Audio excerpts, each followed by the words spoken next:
Welcome to Game Changers live from Miami, Florida. My name is Sergio Tigera. I'm your host.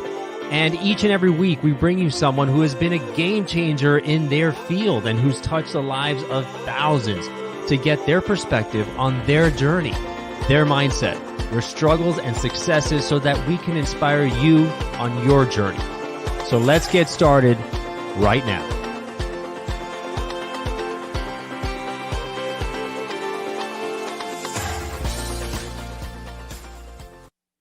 And welcome to Game Changers live from Miami, Florida. My name is Sergio Tigera, your host, and wherever you may be or wherever you may be listening from, you can catch us every week, every Tuesday live on Facebook, YouTube, LinkedIn, Apple Podcasts, Spotify, Google Podcasts, or any other platform you listen to your shows. And if you like what you hear, please subscribe and share this with a friend who needs to hear it or you think would love the information here. My guest today is spectacular. His name is Alain Hunkins, and he is the CEO of the Hunkins Leadership Group. Over his 20 years in business and in leadership coaching, he's worked with over 2,000 groups of leaders in 25 countries and over 40 of the Fortune 100. Clients include Walmart, Pfizer, Citigroup, GE, State Farm Insurance, IBM, General Motors, Microsoft, and more. It's the who's who. In addition to being a leadership speaker, consultant, trainer, and coach, he's also the author of Cracking the Leadership Code: 3 Secrets to Building Strong Leaders. Now more than ever, that's what we need in coming up in 2021. So Alain has lectured at UNC's Kenyon Flagler's Business School, Columbia University, and he's also a TEDx speaker. He's a faculty member of the Duke Corporate Education, and he's been writing for a while here. He's been featured on Fast Company, Forbes, Chief Executive, Chief Learning Officer, and Business Insider. Welcome to Game Changers, my buddy. Hey, thanks so much, Sergio. I'm really excited for our conversation today. Excellent, excellent. So leadership is tremendously important. We all know that. It could make or break careers. It can make or break companies.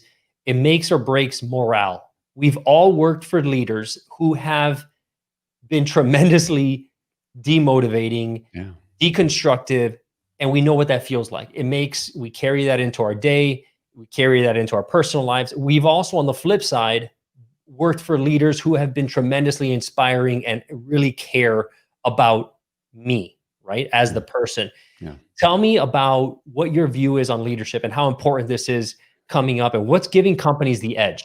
Well, I mean, it's such a great way to level set and set context. You know, you talked about the fact that we've all worked for leaders who have been demotivating and just draw us down. Now, how many of those leaders do you think wake up in the morning and think, you know what, I'm going to be demotivating to people today. They're going to not want to work with me. Like, this is the big gap, because no one wakes up and thinks that about themselves, and yet that is exactly what is going on. And so the question is, why?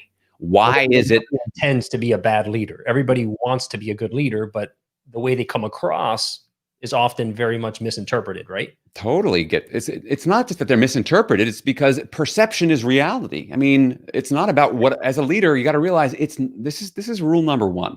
It's not about you as a leader. It's about the people you're leading. Leadership is a relationship. It isn't a title. It's like, I'm not the district manager, I'm the leader. I mean, that is such a static, two-dimensional way of seeing things, when in fact, what it's really about is, how can I help you? Because look, if I'm the district manager and you're the manager, if you get great results, I get great results. So my job is to help you shine and be great. And here's the challenge. So many of us that have gotten into leadership probably got here because we were high performers who got stuff done. But the challenge is there's a huge gap between being the high performer and facilitating high performance, drawing it out of somebody else. Right? That's a different skill set.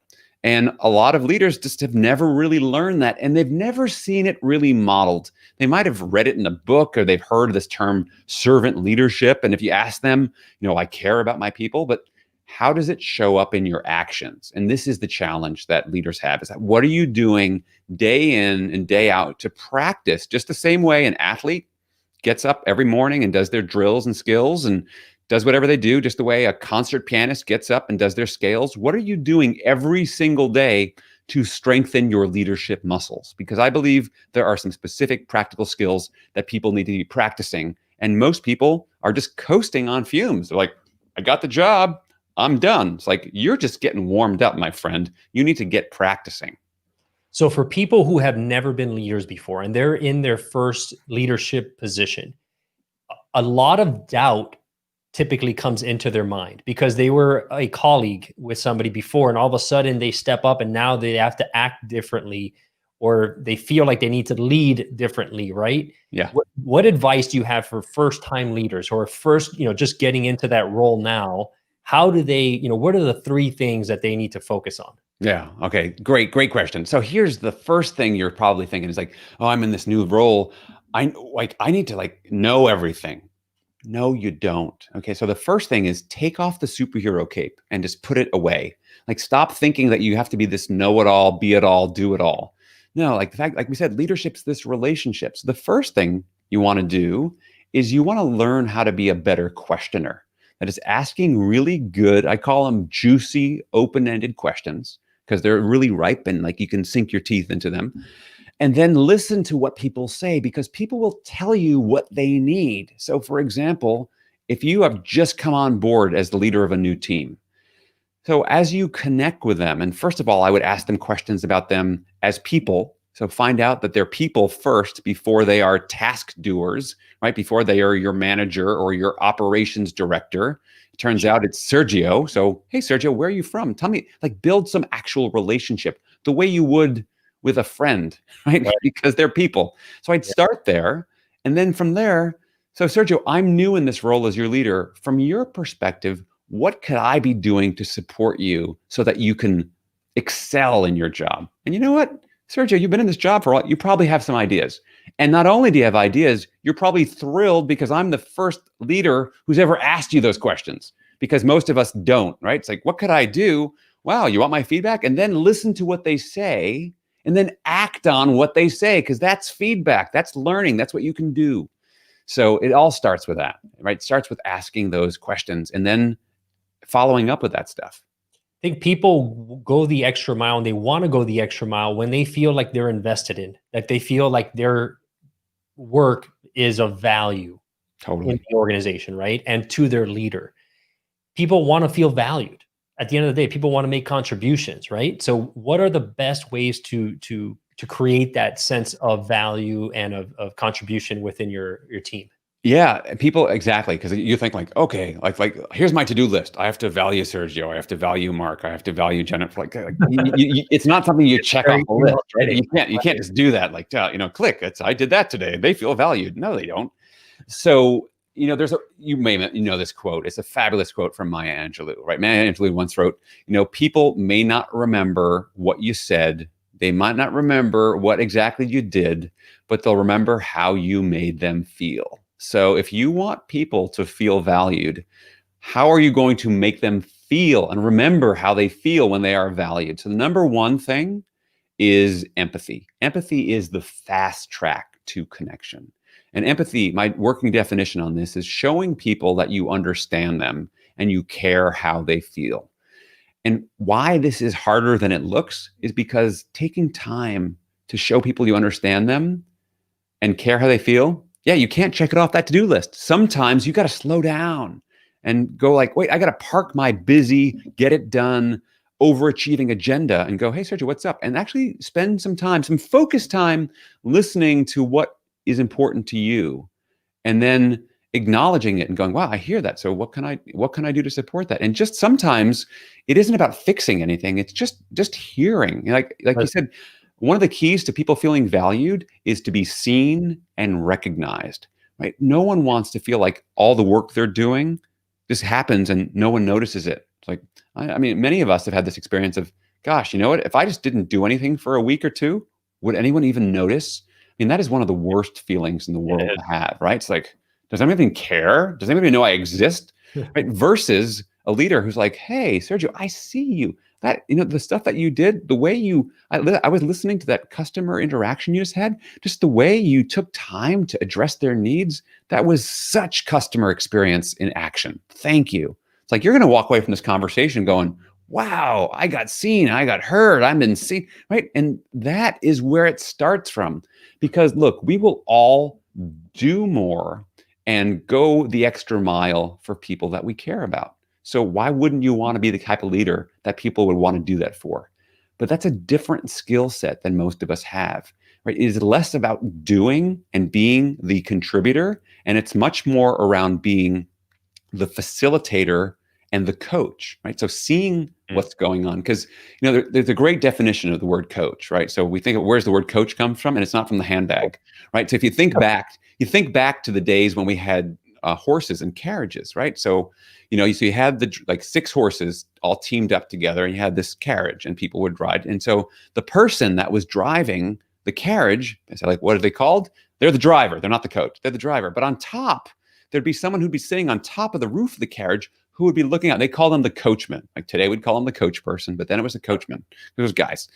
And so the role of the coachman was to see the road, because the driver was sitting behind the horses and couldn't see what was going on. And so the role of the coach was to see and then tell the driver what was coming so they would stay on the road, because this wasn't, this is pre-pavement. This is pre-AAA. Like, you got stuck, your wheel comes off this wagon, you are out of luck. So the goal of the coach was to see things that the driver could and give them feedback so they could get to their destination as easily, as smoothly, and as safely as possible, and as quickly as possible.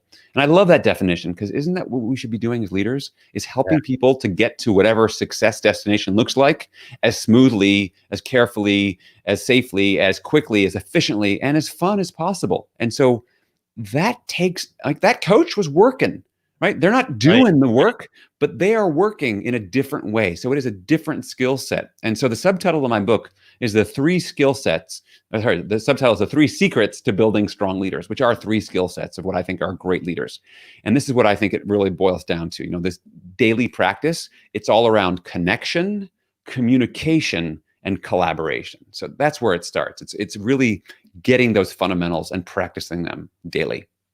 I love the analogy of the horse and the coachman or a coach person, because and not only just showing them the most practical, most efficient way, the safest way, but it's also playing the role of getting that person to do more and to be more than they even think they're capable of it, because a lot of people don't realize their potential.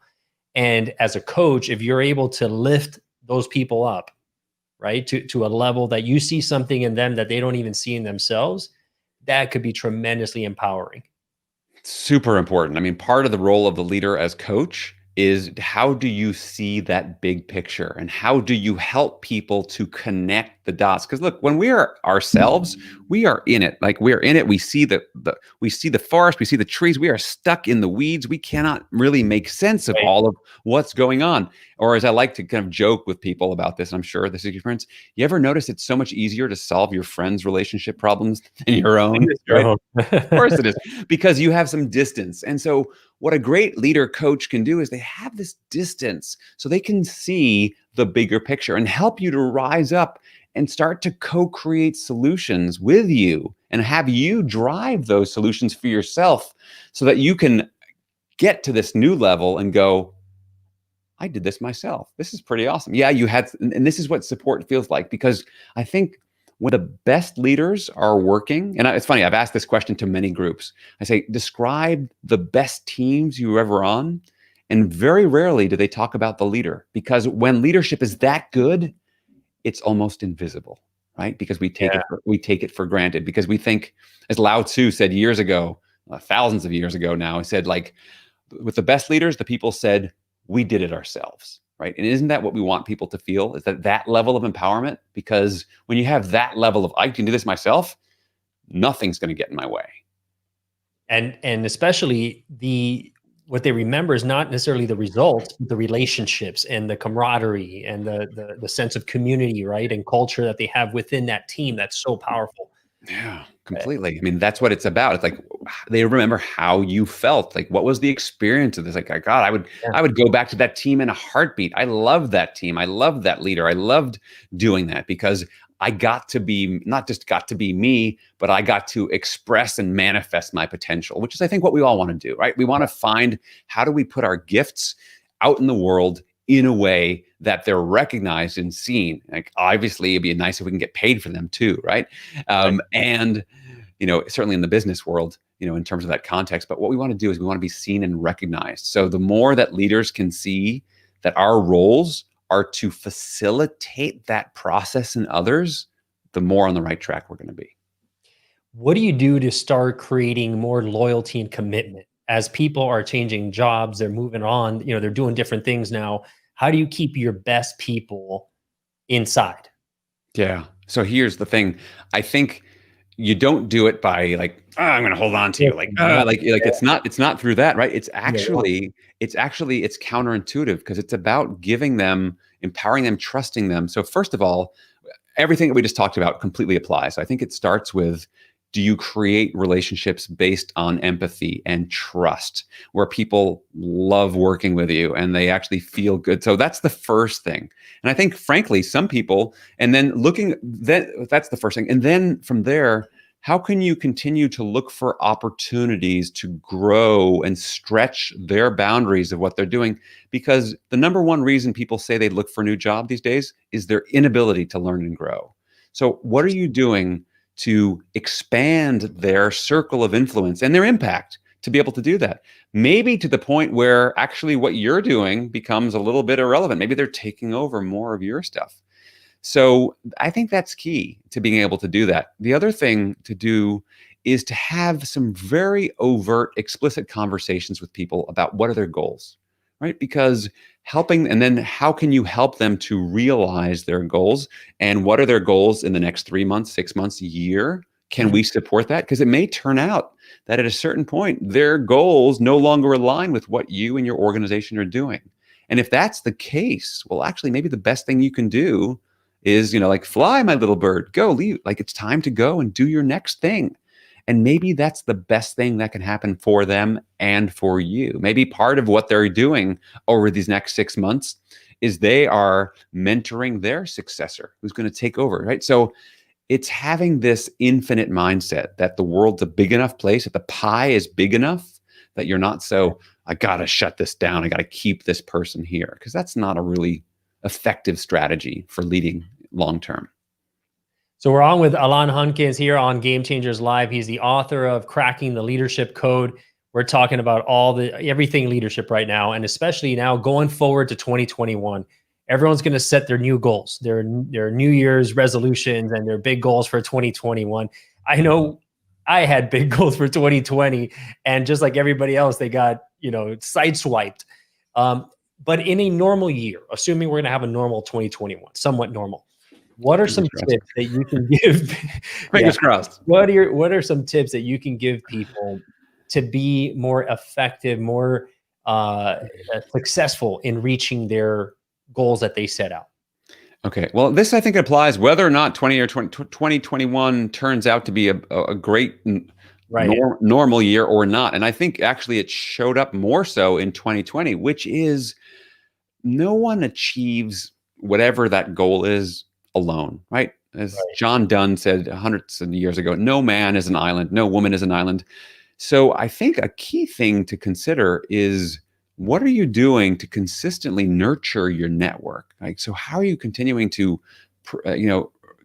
stay connected to those relationships and building new ones? Because I think you're constantly seeding new relationships and building things so that, because you don't want to start to build the network when you need it. You want to have it built in advance, because the best time to build a network is when you don't actually need anything from anyone. It's like, in fact, how can I serve you? How can I help you? What can I do to support you? So I think one thing is to consider going into next year is, as I'm thinking about my goals, how can I get a little less linear and individualistic focused around it and start to go, okay, time out. Let's step back. Let's think more broadly. Who else can help me towards achieving this? And who else do I need to either enroll on my team or to refresh that is part of my team to make sure that we're all moving in this direction, right? Because none of us is as smart as all of us, right? So how can I build on that? And especially if I'm doing something like, and I can't think of too many things in the world that exist now that you want to do in 2021 that haven't been done by someone else to some extent. No, they're not you, but let's say you want to build an online internet business. Okay, someone's done that before. Someone's done it successfully. How can you learn something from them? So start to find those mentors, those teachers, those advisors, those counselors, those coaches that can help you in a way. And I think this is a great time to reach out, because people are still isolated and stuck at home. People are way more receptive to be getting introductions from people literally all around the world right now. I have met more people in this last year from all over the planet than I have in the last 15 years combined. And a big part of it has to do with the fact that having a meeting online is as easy with me around the world than it is with my next door neighbor, because we're all locked in anyway. So taking advantage of that and continuing to build these relationships. And I think as you do this, to me, I don't think there's that. People can talk about, 20xing this and 100xing this. And ultimately underneath that all starts with building real, genuine relationships with people. Like, you've got to build a real relationship, and you can do it using technology as the intermediary, but you've got to build those relationships so they stand you in good stead. Yeah, I think everything is changing so fast right now that technology is not going away, right? I think people are going to start saying, is there any reason that we need to do this in person, or can we just do this over Zoom, over StreamYard, or over whatever platform, because it's so effective? Yeah. You really do connect. So let's switch gears a bit. In your life, one of the things I ask every one of my guests here is, has there been a game-changing moment or event or epiphany in your life that really made your career take off, or your thinking change? Something that's happened to you, something that somebody said to you one time that things just clicked. Was there that kind of defining moment or moments in your life that you can recall? It's probably been a few. I want to share one that comes to mind, top of mind, right? So this is back 1998. So I'm all of just about 30 years old. And I had been volunteering for a leadership development not-for-profit organization in New York City. I've been there for 3 years, and I was really involved, and I was gung-ho. I was like, I'm a high achiever. I'm doing all this volunteer work. And the executive director of the organization decided to step down. And I thought, I'm going to step up. I'm going to be the new leader for this thing, right? And so the way it worked is you had to get elected. There was a vote. And so people could step up and put their hat in the ring and say, I want to be the executive director. So it turned out that someone else, this other guy, Gary, who had just joined the organization about 6 months earlier, decided he was going to get involved. Now, I've been around for 3 years, and I've been doing all this work. And in my mind, I was clearly the right person for the job. Gary was new. He'd run his own business, but around here, he was still really green. So it's the night of the vote, and there's probably about 50 people who are voting. It's the board of directors and the volunteers. It's their annual meeting. We're in this little hotel in Midtown Manhattan. And I remember they do the vote, and then they announce, I remember this like it was yesterday. They announce like the winners of this whole thing. And they say like the final vote is like, they say the name's like 38-6. And my first thought was like, yes, I crushed it. Right? I crushed it. Like that's my first thought. And then it took me that moment to realize, like, no, Gary got 38 votes and I got 6. I was like, what? Like, I was the one that got crushed. And I was just gobsmacked, Sergio. I was like, how could this have happened? Right. And it didn't make any sense to me. Like, it was so obvious that I was the right person in my mind. Like, how could this have happened? So I ended up meeting with Gary about a month and a half later. We went to this diner in Midtown Manhattan, and we're sitting there over lunch, and I was very uncomfortable bringing it up because I'd been like stewing in my own puddle soup, right? I was throwing myself a pity party for like a month, right? And so we're having this lunch, and then finally I was like, so like, Gary, how'd you know, do you think you're gonna get all those votes? Kind of half joking, like maybe. He's like, oh, of course I knew. I was like, you did? How? And what he explained to me made all the sense in the world. What he said is like, yeah, of course I knew, because what I did is I started reaching out to people and getting to know them, and I'd meet up with them for coffee or for lunch and ask them about how long they've been involved in the organization and what their vision was. And then I told them that I was going to be stepping up to be executive director, and I'd ask if they'd come and vote for me and support me and then be part of the team to move things forward. So basically what I realized is like, he had reached out and asked people. I hadn't done any of that. I thought like, people should know what I do. Like my merit should count for itself, and this is like one of these game-changing moments. And I think that for anyone out there who's listening right now, if you believe that your good work is going to speak for itself, as one of my mentors said to me once, said, look, Alain, I get the fact that you were a good student and you think that good work should speak for itself. But if good work spoke for itself, the entire field of marketing would not exist. You need to learn how to strategically toot your own horn, like not to be a braggadocio boasting, like obnoxious jerk, but you need to let people know who you are and you need to build relationships. Yeah. And so for me, this was a game-changing moment because this was a leadership development organization. I wanted to be the leader. And what I really wanted to be was the old school leader. I wanted to be the, look at me, I'm in charge. And that flipped my thinking about leadership, where I got to realizing, oh, this is actually, because what Gary had done, he had connected with people.